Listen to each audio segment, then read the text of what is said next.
In this video, we will study combinatorial condensation mass hints behind the man who won the lottery 14 times, Stefan Mandel, episode 1. So let us start with simple example, and we call it lotto 10-5, which means 5 numbers out of 10. So we have here 10 objects, number from 0 to 9, and we want to know how many lotto tickets can we generate from the 10 numbers mentioned above if a lotto tickets hold 5 different numbers with no regard to order. So here we have two keywords, different and no order. So different numbers means that the numbers in the ticket would not be repeating. So we don't have repetitive numbers such as 11, 11, 2, 3, 5, and that means we have the case of no replacement. And the second condition, which is very clear, order is not important.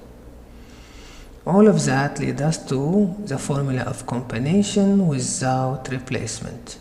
So here we have combination of 10 objects taken 5 at a time, and that is going to be equal to 52 tickets.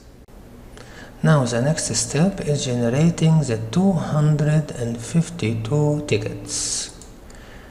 The first sub-tree we are going to generate. We are not going to go into a lot of details about the algorithm of this generation. We are going just to show the combination here, 0, 1 with 2, 0, 1 with 3, and so on, until we finish the first sub-tree. And now we start with the second sub-tree. So we start with 1, 2 this time, and then 3 and 4 we combine it with, and then we continue until this sub-tree is finished.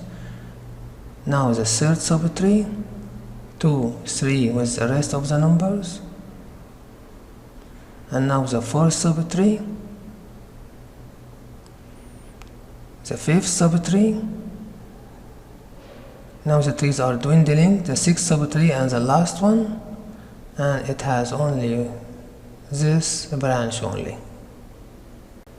Now let's create criteria to divide the sample space or the set into subspaces or into subsets. The first criterion we are going to use is going to be a subset with 5 digits that can be arranged in ascending order.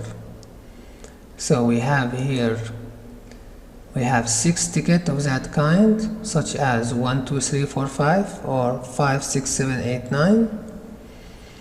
And the probability of such case is going to be 6 divided by 255, which is very small probability here. And we are going to represent that using Venn diagrams.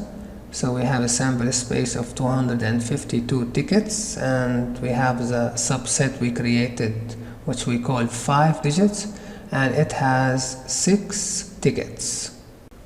Now we have a second criterion which will create a subset with 4 digits that can be arranged in ascending orders. And we have a 28 ticket of such kind. So we can take, for example, the ticket 1, 2, 3, 4, 5. So they have 4 digits that can be arranged in ascending order. And 2, 3, 4, 5, 9 also has these 4 digits in order. And the probability is going to be 28 divided by the total number of tickets, which is 252, and we get 0.11. So this is the probability. It's higher than the one before. And now we can add to Venn diagram this new subset here, which we call 4 digits, with 28 tickets. Now a third criterion which will create a subset with 2 plus 3 digits that can be arranged in ascending order, and we have these tickets. So let's Let's check this ticket here. We have 1, 2, 3. So we have here 3 digits in ascending order, and we have 5 and 6, which are also 2 digits in ascending order. Or we can have, let's say, 23 and 7, 8, 9. The same, we have 3 digits in order and 2 digits in order also. The number of these tickets is 28, and the probability again is 0.11. Now we add to this subspace another subset here, and we can see how these subsets are increasing into the mother sample space. Another criterion to create a subset with 3 digits that can be arranged in ascending order. We have here 63 tickets that meet this criterion, such as the ticket 1, 2, 3. And these are 3 numbers arranged in ascending orders. The probability is going to be 63 divided by 252, which is 0.25. And now we add to this sample space another subset. We call it 3-digit subset with 63 tickets. Another criteria to create a subset with 2 digits that can be arranged in ascending order. We have 59 tickets that meet this criteria, such as this ticket, which contains the numbers 6, 7 or 7, 8 or 56, etc. And now the probability is 59 divided by 252, and this is equal to 0.23. Now we add to the sample space another subset, call it 2 digits, and it has 59 tickets. Another criterion to create a subset with 2 and 2 digits that can be arranged in ascending order. We have 62 tickets that meet this criterion, such as the ticket which holds the number 1, 2, 4, 5. So we have this 1, 2 as the first 2 digits in order, and 4, 5 as the second 2 digits also in order. And the probability is 62 divided by 252, which is 0.25. Again, we add this subset to the sample space with 62 tickets. And now we have the final subset created out of the criterion, which is 0 digits that can be arranged in ascending order. So we don't have any digits in serial order, and we have only 6 tickets of such kind, one of which is the ticket 13579, composed of odd numbers. And the probability is 6 divided by 252, and this is really small probability, 0.02. We make sure also that the number of elements in all subset is equal to the number of elements in the sample space by adding all these numbers together. And now we add this subset to the sample space, and we call it 0-digit subset with 6 tickets only. So we divided the sample space into a smaller subset.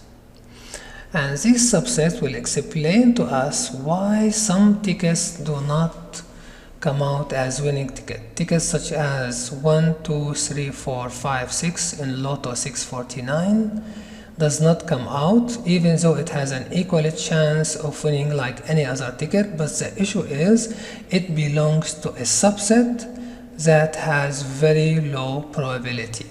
So we may wait million draws until such ticket will come out as a winning ticket, to the surprise of everybody. We may also group these subsets into bigger subset in order to get a bigger subset that has more chance of winning that other subsets. Here we can group them together, and in such case we are likely to play these tickets more than these tickets in order to get more chance of winning. And this is another way of doing it. We can take these two together and group them into one subset, or we can take these two and group them into one subset, and so on. And just a few remarks before we end this video. The first one, there are more ways to classify the tickets into different subsets. So these are not the only ways, there are more hidden order, more criteria, and this is just a hint into how to do it. Another remark, mathematicians look for hidden patterns in lotto combination or permutation to place them into subsets which have more probability over the other. Also, in complicated lotteries such as 649, there are more rules to classify the tickets in subsets according to different degree of order, as we may see later. The final remark is these probabilities can be verified by experiment cycles, but in some lotteries, one cycle requires millions of trials. And in some other lotteries, one cycle requires 1,000 trials, such as Pick 3, for example. In 649, we may think that if we run this experiment around 14 million times, we are going to get all possible tickets. But the truth is different. The balls or the numbers are coming out of that machine in order. So in reality, we have to run this experiment around 10 billion times or 11 billion times to cover all possibilities. What we are doing, we are getting all kind of ordered outcome and we count them without order. So for every 720 tickets holding the same numbers in different order, we are counting them only once. So we have to be careful when we try to define the cycle, because the result out of the machine is coming in order, and if we count them without order, that does not change the nature of this experiment.